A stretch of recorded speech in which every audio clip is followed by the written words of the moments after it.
Belthangady BJP ಶಾಸಕ ಹರೀಶ್ ಪೂಂಜಾಗೆ ಬಂಧನ ಭೀತಿ ಎದುರಾಗಿದೆ. ಹರೀಶ್ ಪೂಂಜಾ ಮನೆಗೆ ಪೊಲೀಸರು ಭೇಟಿ ನೀಡಿದ್ದಾರೆ. ಬೆಳ್ತಂಗಡಿ ಪೊಲೀಸರಿಗೆ ಬೆದರಿಕೆ ಹಾಕಿ ನಿಂದಿಸಿದ್ದ ಶಾಸಕ. ಬೆಳ್ತಂಗಡಿ ಬಿಜೆಪಿ ಶಾಸಕ ಹರೀಶ್ ಪೂಂಜಾಗೆ ಬಂಧನ ಭೀತಿ ಎದುರಾಗಿದೆ.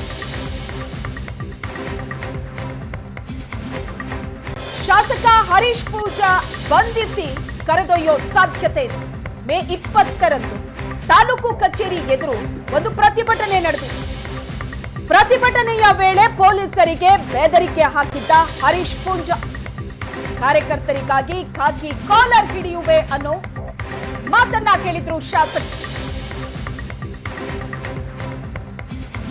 ಎನ್ನ ಕಾರ್ಯಕರ್ತರನ್ನು ಭಾರತೀಯ ಜನತಾ ಪಾರ್ಟಿಯ ಕಾರ್ಯಕರ್ತರನ್ನು ನಿಗಲಿ ಅರೆಸ್ಟ್ ಮತ್ತು ವಿನಾಕಾರಣ ಉಲಾಯಿಕೊಳ್ಳನಾಗ ಯಾನ ಆಕ್ರೋಶಡೆ ಬಾಧ್ಯರನ್ನು ಯಾನ ಅಧಿಕಾರಯುತವಾದ ಬಾಧ್ಯರನ್ನು ಅನ್ಯಾಯವಾಗಿ ನಿರಪರಾಧಿಗೆ ಶಿಕ್ಷೆ ಅವನಕ್ಕೆ ತುವನ್ನು ಎನ್ನ ಜವಾಬ್ದಾರಿ ಉರನಿಲ ಆತೆ ಬಾಧ್ಯರದೆ ನನ್ನ ದುಂಬುಗಳ ಬೆಳ್ತಂಗಡಿದ ಕಾರ್ಯಕರ್ತರನ್ನು ಮುಟ್ಟೇರ್ನಲ್ಲ ಕಾಲರ್ ಪಕ್ಕದ ವೈದ್ಯ ಪಾಠದ ರೆಡಿ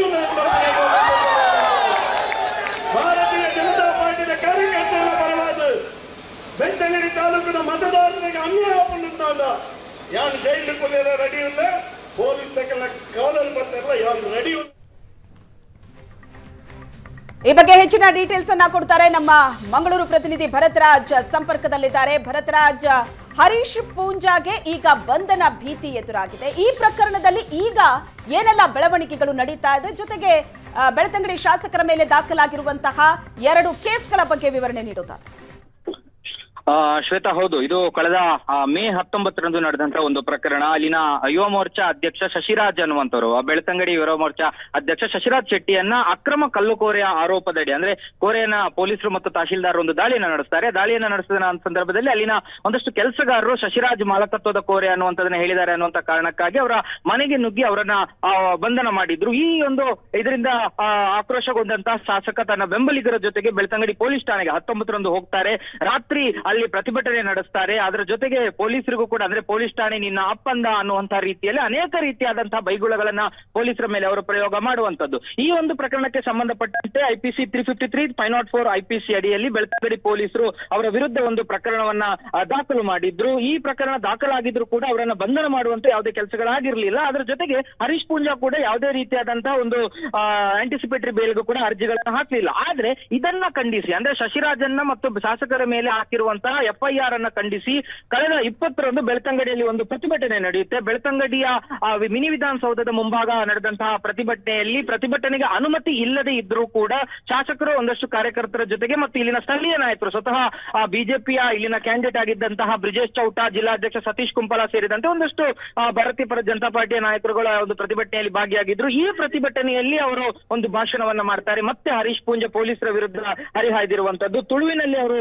ಮಾಡಿದಂತ ಭಾಷಣದ ಉದ್ದಕ್ಕೂ ಕೂಡ ಅವರು ಪೊಲೀಸರ ವಿರುದ್ಧ ಮತ್ತೆ ಹರಿಯಾಯ್ತಾರೆ. ಅಂದ್ರೆ ಅರೆಸ್ಟ್ ಆಗಿರುವ ಕಾರ್ಯಕರ್ತರಿಗಾಗಿ ನಾನು ಪೊಲೀಸರ ಕಾಲರ್ ಹಿಡಿಯೋಕ್ಕೂ ಕೂಡ ಸಿದ್ಧ ಅನ್ನುವಂಥದ್ದನ್ನ ಅವರು ತುಳು ಭಾಷೆಯಲ್ಲಿ ಮಾಡಿದ ಭಾಷಣದ ಒಂದು ವಿವರಣೆ. ಅದರ ಜೊತೆಗೆ ಈ ರೀತಿಯಾಗಿ ತನ್ನ ಕಾರ್ಯಕರ್ತರ ಮೇಲೆ ನಿರಂತರವಾಗಿ ಈ ರೀತಿಯಾಗಿ ಮಾಡ್ತಾ ಹೋದ್ರೆ ಸರ್ಕಾರ ಬೆಂಗಳೂರಿನ DJ ಹಳ್ಳಿ KJ ಹಳ್ಳಿಯಲ್ಲಿ ಪೊಲೀಸ್ ಠಾಣೆಗೆ ಆದ ಗತಿ ಏರಿದೆ, ಅದೇ ದಾನಿಯನ್ನ ಬೆಳ್ತಂಗಡಿ ಠಾಣೆಗೂ ಕಾಣಿಸ್ತೀನಿ ಅನ್ನುವಂತಹ ಒಂದು ಮಾತುಗಳನ್ನ ಅವರು ಆಡಿರುವಂತದ್ದು. ಜೊತೆಗೆ ಬೆಳ್ತಂಗಡಿ ಪೊಲೀಸ್ ನಿರೀಕ್ಷಕರು ಮತ್ತು ಇತರೆ ಪೊಲೀಸ್ ಅಧಿಕಾರಿಗಳು, ಅದರ ಜೊತೆಗೆ ಒಂದಷ್ಟು ಪೊಲೀಸ್ ಇಲಾಖೆಯ ಸಿಬ್ಬಂದಿಗೂ ಕೂಡ ಅವಾಚ್ಯವಾಗಿ ನಿಂದಿಸಿದ ಆರೋಪ ಅವರ ಮೇಲೆ ಬಹಳ ದೊಡ್ಡ ಗಂಭೀರವಾಗಿ ಕೇಳಿಬಂದಿತ್ತು. ನಿನ್ನೆ ಅಷ್ಟೇ ಮುಖ್ಯಮಂತ್ರಿಗಳು ಕೂಡ ವಸಂತ ಬಂಗೇರ, ಅಲ್ಲಿನ ದಿವಂಗತ ಶಾಸಕ ವಸಂತ ಬಂಗೇರ ಏನಿದ್ದಾರೆ ಅವರ ಒಂದು ಉತ್ತರ ಕ್ರಿಯಾ ಕಾರ್ಯಕ್ಕೆ ಬಂದು ಹೋಗಿದ್ದ ಸಂದರ್ಭದಲ್ಲೂ ಕೂಡ ಒಂದಷ್ಟು ಕಾಂಗ್ರೆಸ್ನ ನಾಯಕರುಗಳು ಇದನ್ನ ಅವರ ಗಮನಕ್ಕೆ ತಂದಿದ್ದಾರೆ.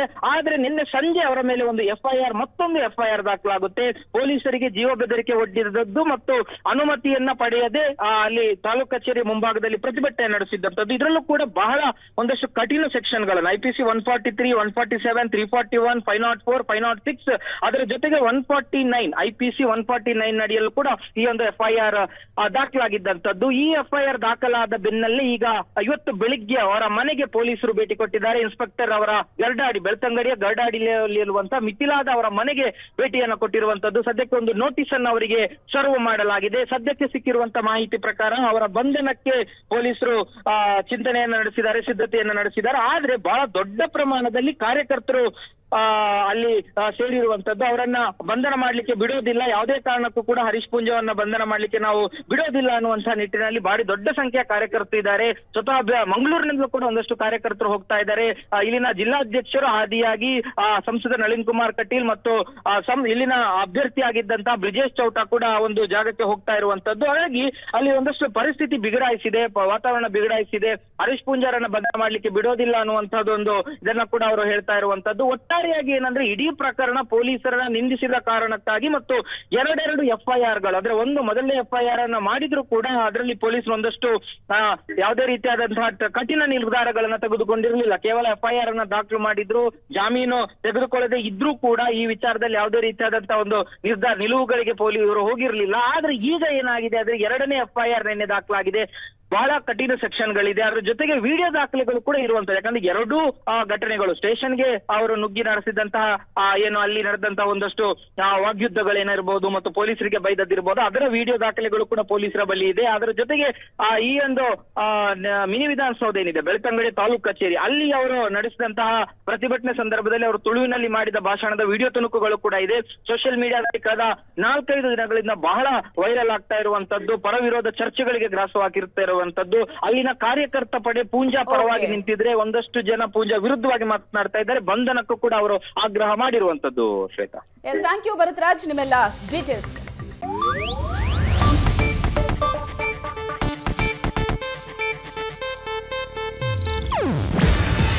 ಇದು ಏಷ್ಯಾನೆಟ್ ನ್ಯೂಸ್ ನೆಟ್ವರ್ಕ್ ಪ್ರಸ್ತುತಿ. ನೀವು ನೋಡ್ತಿದ್ದೀರಾ ಏಷ್ಯಾನೆಟ್ ಸುವರ್ಣ ನ್ಯೂಸ್.